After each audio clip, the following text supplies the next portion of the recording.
everyone, welcome back to my channel. Today I have a special guest, Harry, the CEO of GreenBank Capital with me. Thanks so much for coming on. Thank you, Landon. I appreciate the invitation and yeah, looking forward to sharing with you the exciting news at GreenBank Capital. Yeah, so it's been a little bit quiet the last 6 months or so, and I know lots of things have been going on behind the scenes. Do you want to just talk about why it's been quiet and what's been going on? Certainly, yes. Obviously, we have to announce news that is relevant and is key because that's the rules of the CSE and correctly so. At the same time, it was very important for us to continue to develop the foundation, certainly of GreenBank Capital over the last 6 months, from a stage of growth that was quite hot at the time, to ensure that the next stage of growth is something that's going to be not just sustainable over a short period of time, but over a long period of time. And there's a couple of key things that needed to be done that are, frankly, relatively boring, but they're things that take a lot of man hours and certainly as me as the new CEO, had to get really deeply involved with and the rest of the team with the audit. And as you can imagine, the audit for July 21 was pretty extensive because of the previous year and what happened within that year. The great news to GreenBank is that audit, whilst took 1 month longer than it should have done, it has now been done, successfully uploaded, and we're fully compliant and under the regulations that we need to comply to. And most importantly, the external audit of all of our assets, all of our investments, and the company, passed through with flying colours, and that acts as another comfort, I believe, to existing shareholders and new shareholders to get involved at this point. Yeah, no, for sure. And then I just want to touch on some of the investments such as Kodiko and Orbit, and just talk about what has been going on with them and if there's any further collaboration that's going to be going on, and just how that's been going. Certainly. Where Kodiko, I've been very actively involved with the team of scientists from Cambridge. And the great news about Kodiko is that it was born out of a genuine desire to do good, whilst requiring, obviously, a commerciality to the business. You've got a fantastic entrepreneur who combined his talents with the scientists, a guy called Raj Sharma, and he helped and is one of the founders of Kodiko. They have, and again, we will be releasing news very shortly. They have a whole series of patents that have been applied for, and those patents will be successful. And that's big news to be released in detail in the next couple of weeks. The tech, the biotech that Kodiko has the ability to truly change the face of everything we touch, and I literally mean everything we touch. The tech is so unique that it has the ability to be applied to a table, to a screen of a phone, through to nitrile gloves that are used in catering and hospitality and healthcare, and also be used within filters for systems used in schools, hospitals, and any such like that's required. So the multiple applications of this tech are infinite, and justification of that opportunity is clear because through multiple conversations with the team, they realized that they needed to explain how this could be monetized, and then therefore they needed a serious person to help them with the formulation of that business plan. They happen to have got the ex-CFO of Amazon and also of Deliveroo, a guy called Philip Green. incredibly talented man, incredible CV and bio, wanted by most organisations that require that resource. And he's gone to Kodiko, and it's not a secret. I can repeat this: it's not a secret to say that he's gone there for stock only.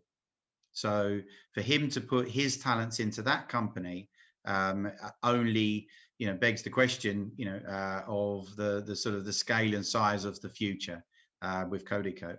So certainly with Kodiko, that's one that I've been very actively involved in, and we will be releasing news over the coming weeks on almost the weekly new news that we get because of the application, because of the company's patent sort of timetable that they now have.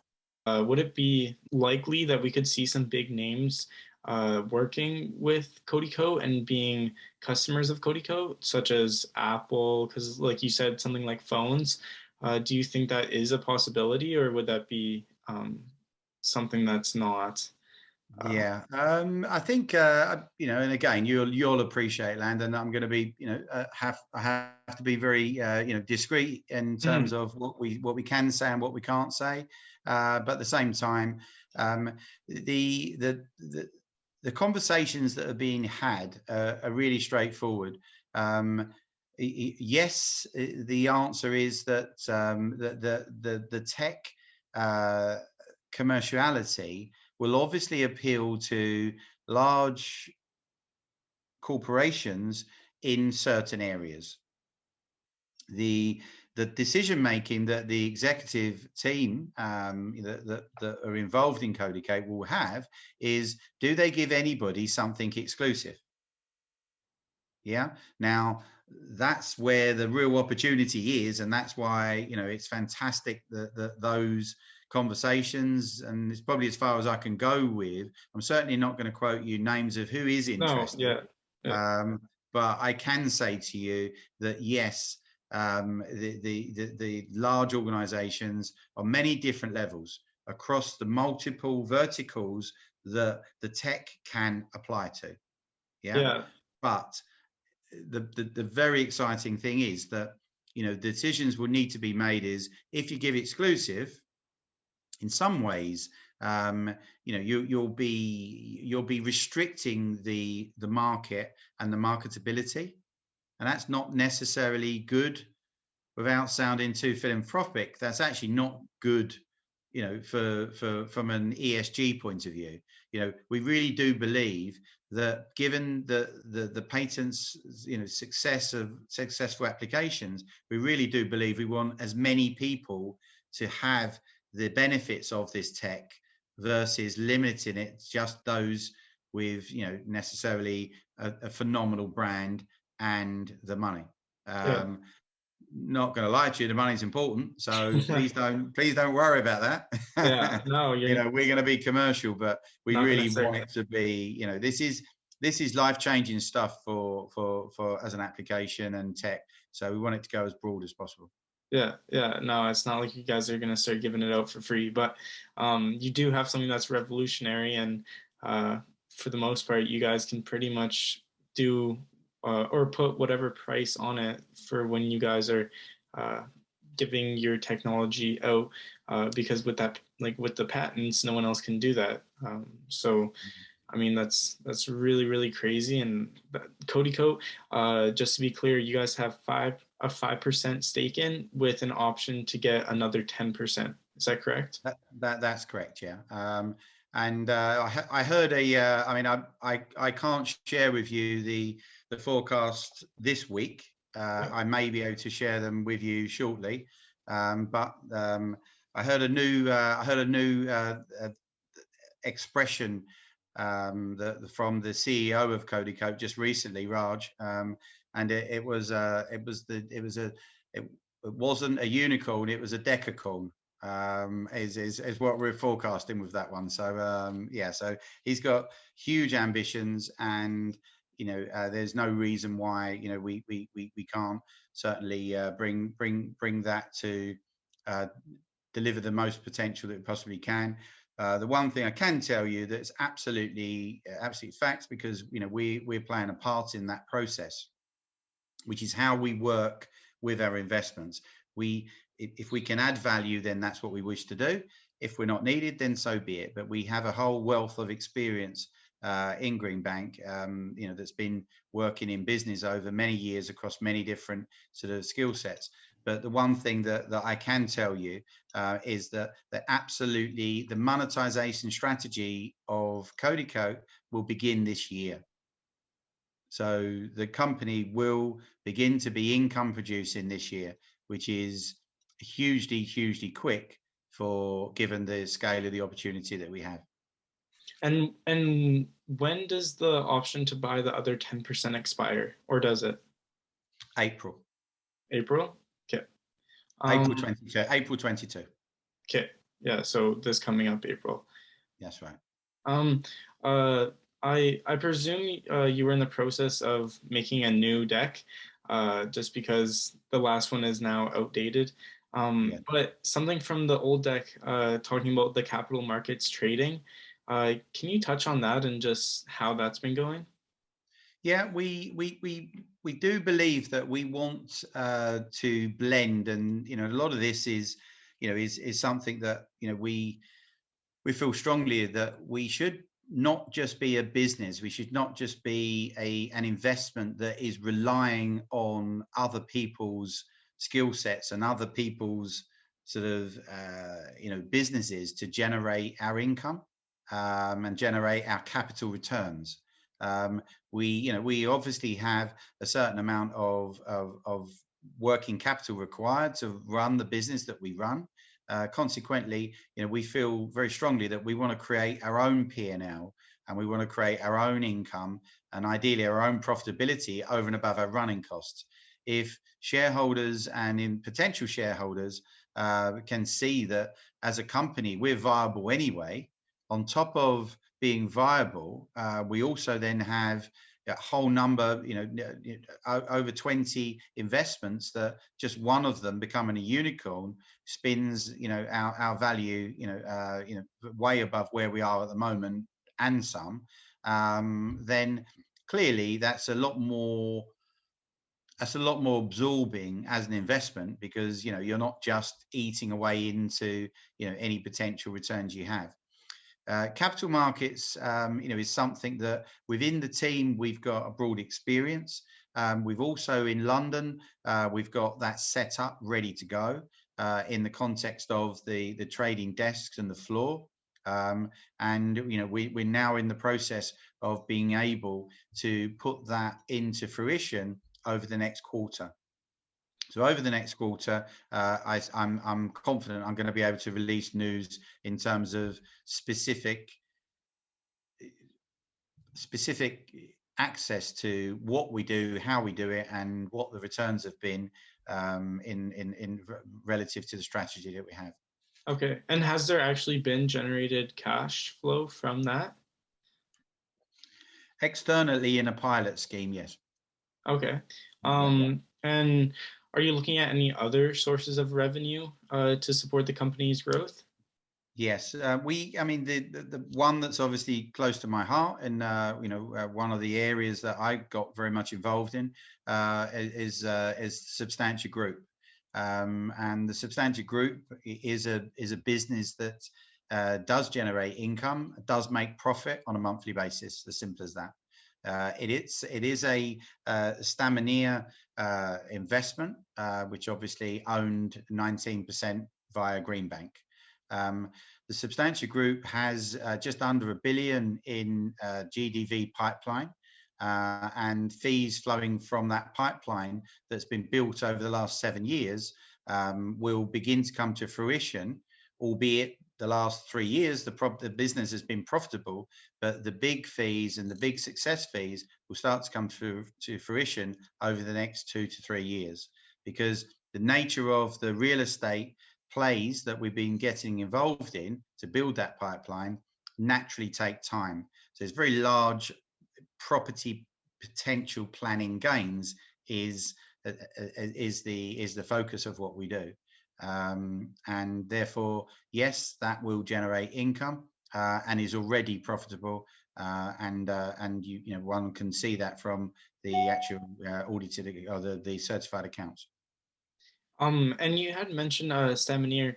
I was just wondering, how has that been going? I know you guys are still in the process of completing the merger. Any kind of timeline on that? When we could see a completion of that? Yeah, well, there's the real positive news there is back to you know, some things that take time, Landon. You know, there is that we have now, and we press released just 2 days ago, the fact that we have now become Crest enabled. And bear with me, I'll make the link in a moment, but it's a very important link to people in Europe, because it means that people in Europe can trade, buy and sell shares, you know, in specifically in GreenBank Capital via the UK and European brokers, because the trades are settled through Euroclear. So that's been approved, and we press released that 2 days ago. The relevance of that is to the Stamina as a company, and the UK Europe shareholders obviously would like to have as much access as possible to be able to trade shares rather than a very narrow window via the other options that frankly are quite cumbersome if you're in the UK or Europe. It's very difficult to buy and sell you know, GreenBank shares or CSE listed shares. So that's a fantastic lever for us now to put the final touches to the completion of the GreenBank option in Stamina. You'll appreciate I can't give you the specific detail, but I can say to you that that was a critical part of the foundational next phase of really getting us a foundation at GreenBank that is ready to go to the next stage. And the next stage is completing that option. That's absolutely a number one priority for the board at GreenBank to certainly do Q1 this year. Okay, yeah, and that kind of leads me to my next point is just GBC, like GreenBank. It doesn't have too much volume. There's not a lot of trading that goes on. So with this new Crest, uh, do you think that we'll be able to see a lot more volume in the markets? Yeah, I mean, I think you know, one of your earlier questions. I think, you know, there was a lot more volume, you know, at sort of 3 quarters ago, 9 months ago, and that naturally linked to the news that was out there, really. Yeah, no, I Mm, agree. you know, so you know, but there really needed to be, Landon, there really needed to be a period of time of and it sounds boring and to shareholders, but as I said, the key thing for us is to have a business, not just a pump and dump stock. That's not what we are. I'm not interested, nor the directors being involved in anything like that. What we're interested in is genuine, tangible growth, albeit with incredibly exciting potential. And that exciting potential, supported by asset backed, real income generating businesses, along with the potential, gives you that comfort that one needs to be able to really get behind it. What we've then since done is with the audit, you know, which is a necessity, but the audit done, you know, that's another big green flag to the credibility of what happened in the first sort of year that since we got relisted. You have to remember that even over a year ago, you know, we wasn't even listed, you know, so the stock was suspended, you know, 18 months ago, because of the, you know, tragic demise of the founder, Mr. Wettrick. And then since, you know, Mark Wettrick, you know, and his brother Alex took it forward, you know, we've kindly been involved now and been invited to be involved. We've taken it from being suspended to, I think today it may be 70 cents. Ultimately, you know, the next stage is to build on the volume through the next level of news flow, that will happen over the coming weeks on a minimum fortnightly, if not more regular basis, but it will be sustainable. There'll be no stopping this time. It will be continuous, it will be sustainable, and it will be something that I believe will generate volume. And just to touch on that a little bit more, last time when we saw a run, we did see some insiders selling, such as David Lonsdale, and I know that he had some personal reasons for the selling of that. But I am under the influence that you guys now have an actual agreement for all directors to actually get approved to be able to sell their shares. Is that true? Yeah, that absolutely was true. I believe that the time that we committed to that is sort of maybe come and gone now, but that's not the point. You know, there was a firm commitment that we've made as a body, as a board, that we would not sell under $2. And that's something that, you know, it was important at that time, because clearly there was personal reasons, and, you know, for better or worse, you know, and, you know, we can all reflect back. You know, David is a person that I met through GreenBank, and David Lonsdale is an absolute, you know, respected and genuine person with a huge amount of personal talent. And there was reasons that he did what he had to do, that, you know, that were personal. The reality of life is it didn't send out the best message, just being clear. It really didn't. And again, that you know, David took a view, not because of the share trading, but for his personal reasons, again, to step down, which, you know, frankly, has given me the opportunity to work with the team in a more, you know, more sort of congruous way to build on what we're doing, which is an opportunity for myself. The reality is that you know, the goal, and, you know, I'm very motivated because of the deal that's been publicized via the substantial deal that obviously is a part of the business that I have, that is to get to $5 and then $10. And that's what I'm pushing for. That's what my motivation's for. If that wasn't there, I wouldn't be doing the job. Yeah, yeah. And so is that agreement not intact anymore with the directors, like, not, or like having to talk with the board before selling? Was that just for a small period? It was for a limited period, and Oh, we are in the process of updating that. okay. And again, it would be more correct for me to give you specific information. You know, I'll be honest with you, I can't remember the dates. Is me being 100% honest. So, Okay. but yeah, once we've got that information, I'm happy to confirm that to you. Okay, yeah, no, because I think that was just unpredictable, and people were just not happy with seeing that, just because it had started to go. And so I'm happy that you guys are saying, like, not selling under $2, and also just that you want to keep it going. You don't want it to be pump and dump, and you want to build sustainable value and show that that value exists in GreenBank, which I'm sure it'll start to come out in the news releases. Just to touch on the marketing again, do you have any update on what your marketing strategy is going to be? Yes, we have. We have two decisions really. One is to do the best we can internally. Another is to outsource to a specialist. We are talking, and we've had a bit of a beauty parade of specialists as we speak, that's happened over the last quarter. Another part of this foundation, Landon, that I'm talking to you about, you know, another part of keeping the costs at GreenBank trim, yeah, ensuring that we've not got, you know, typical merchant bank sort of, you know, monthly costs that without any income going against it, whilst also recognizing and realizing if we want to be a big company, we need to act like a big company.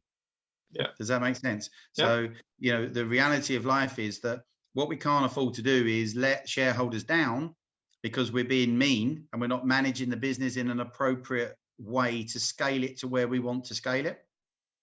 So, the as little a time away as 24 hours from now, we've got a decision to make, and I can't tell you now because it would be inappropriate.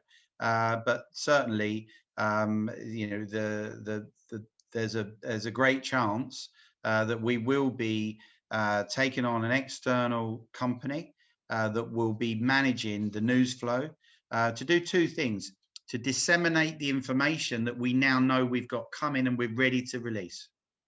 Yeah, it would have been a mistake to release information on the background of, as you said, some negativity was out there.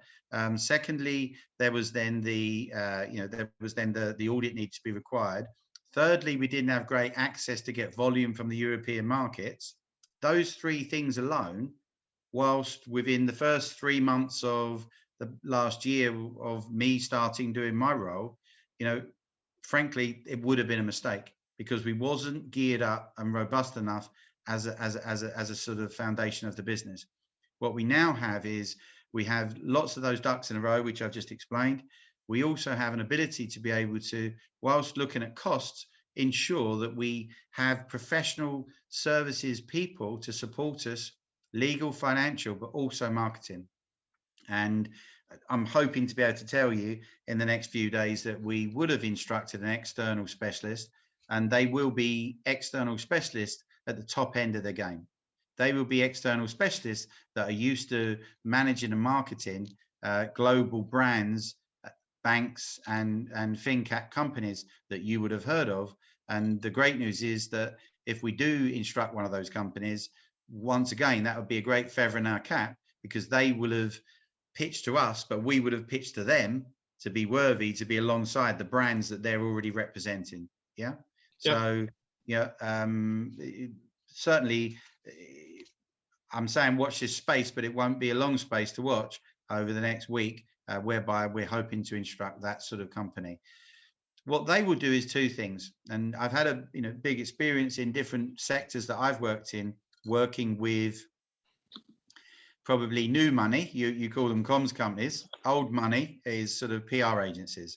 But the reality of life is that, from my experience, the most successful campaigns with comms companies is if you have lots of news inside a company, and then they use the news to effectively gain external editorial as well as disseminating the news.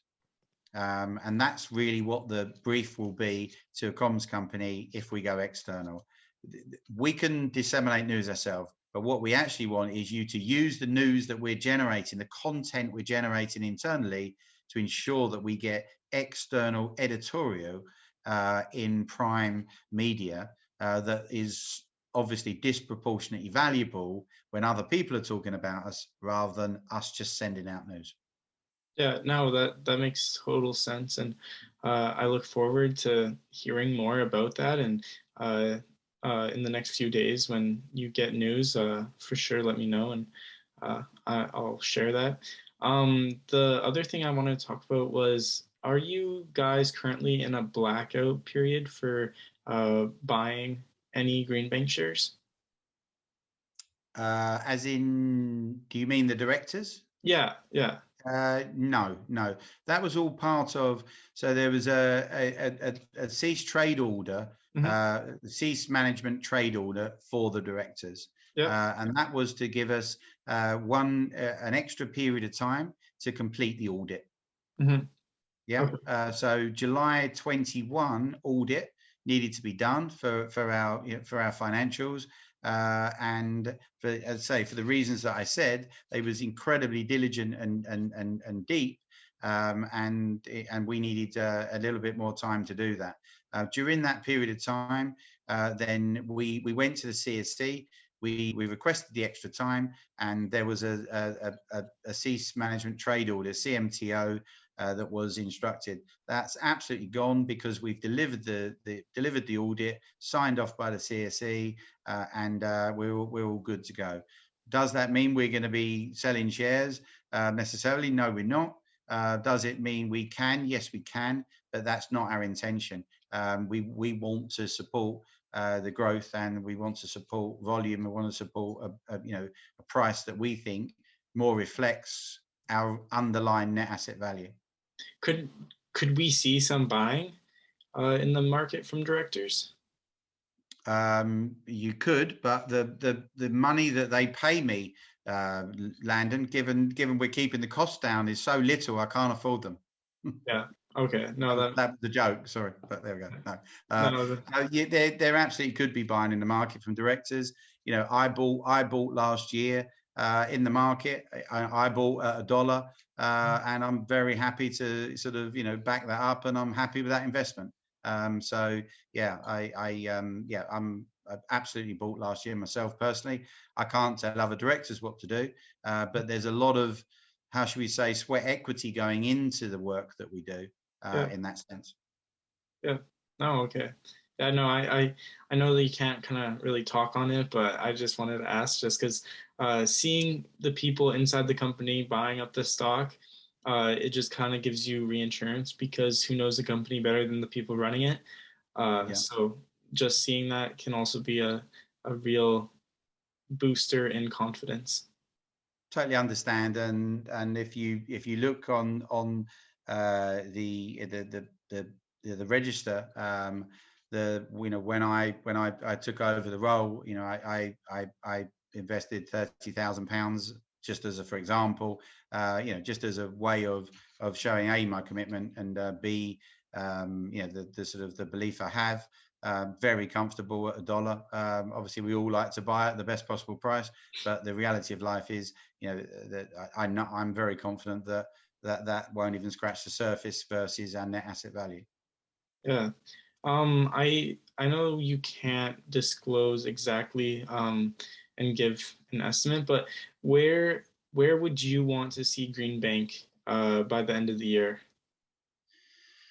By the end of the year, I certainly, our goal for one of our goals for 22 is to be really oven baked, ready to step on to another market, and our goal is NASDAQ. Simple as that. Yeah. And To do that, we would need to be. There's a couple of different tests, but the simple test is we'd need to be $4 a share. So I can't say to you, it'd be foolish of me and irresponsible to say we will be on NASDAQ this year. I can't say that. What I can say to you is, if we're not on NASDAQ this year, our ambition is certainly to be very much ready to do that. If not having done it, certainly Q1, Q2 next year is where our ambitions lie. do you believe with everything that's going on that you will get there from the work that you guys have been doing? Yes. Yeah. What? And I believe that the next quarter, and it's very easy to say, it's very difficult, Landon, because clearly, I can only impart so much information to you, and and your supporters, and shareholders and potential shareholders alike. But what I can say to you is that I don't wish to waste anybody's time on behalf of our team. But we really believe the strategy that we've employed after the company was suspended. We got back on the market. There was a big jump forward. There has then been a regress. Clearly, there's a lot of people who at one point thought they'd lost all their money, the original GreenBank investors. Yeah. So of course there was a lot of profit takers, and I get that. I understand that. On the back of that, we needed to truly understand where we was going, how we was going to get there, and the team that was going to take us there. Mhm. I'm very comfortable and lucky enough to be a part of that team. I'm very comfortable that we're running it in a prudent way, in a 100% regulatory, well-governed way. But the reason we're doing it is to create something that has exponential growth. Yeah. And the exponential growth this time around will be based around, as I keep repeating myself, a foundation that will be able to deal with it, and a foundation that will mean that it's sustainable, and will keep going. And when there was that step back for that the few month period, it's not like your guys' investments or anything just stopped. It was only through GreenBank where there was that transition with you going into CEO. So I think it's important for investors to know that like there has been a lot going on during this quiet period that just hasn't been talked about, or you guys have been really busy on getting into your new kind of roles and getting ready for this now exponential growth period. That's right. And it, it's important to understand that the team that we have is a team that is built around long-term experience. And I can only speak on behalf of myself, is that experience is building businesses. It's not just building a quick stock market story to get in and out of. That's not what our goals are. That's not why I was offered the role, to be a part of the team. The team is interested in building a business, and a business, has to be sustainable. It has to be accountable, and it has to have a strategy. And after that, really whirlwind period, post being relisted, there had to be a little sit down and a little sort of, a period of time where we needed to account, okay, what's the plan here? What is the plan? We've got a lot of attention. We've got a lot of people that have invested hard-earned money into believing we've got a story that is going to create capital value. And at the end of the day, in a business, 6 months is a zero period of time. It really isn't. Yeah. To formulate that strategy and then formulate a way of delivering that strategy. And that really is what's happened. And when we're coming out of that period of time, there's tangible things that have happened that are literally this week becoming evident. And over the last week becoming evident, and over the just weeks to come, not months to come, but over the weeks to come, you will see a delivery of news that will start to, frankly and thankfully, start to prove what I'm saying to you about the work that has been done by myself and the team. So can investors and my followers look forward to seeing lots of news flow and just kind of getting excited again about GreenBank? Because just it has been quiet, but do you think that we'll be getting into that and it'll start I to get hope so. exciting? And if I haven't bored you and your listeners too much, maybe you can invite me back in literally 4 to 6 weeks time. Yeah, And I don't mean to, you're interviewing me, I'm not interviewing you, but in 4 to 6 weeks, I'm happy to throw down the gauntlet and say to you, do you know what? Invite me back. Let's have a chat then. And proof is in the pudding. Talk is cheap.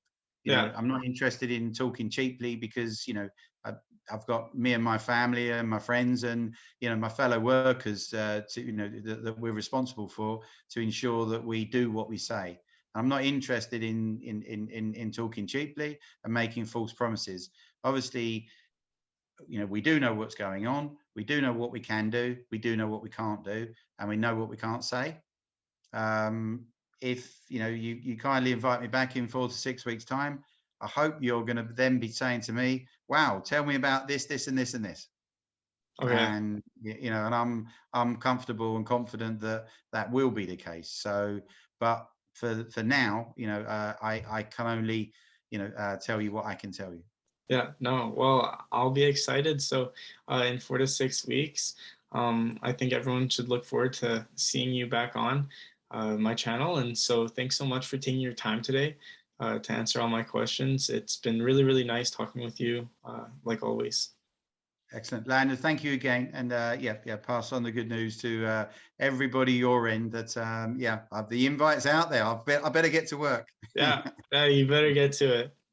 All Thank you. right, take care. Thank you again. Bye now. All right.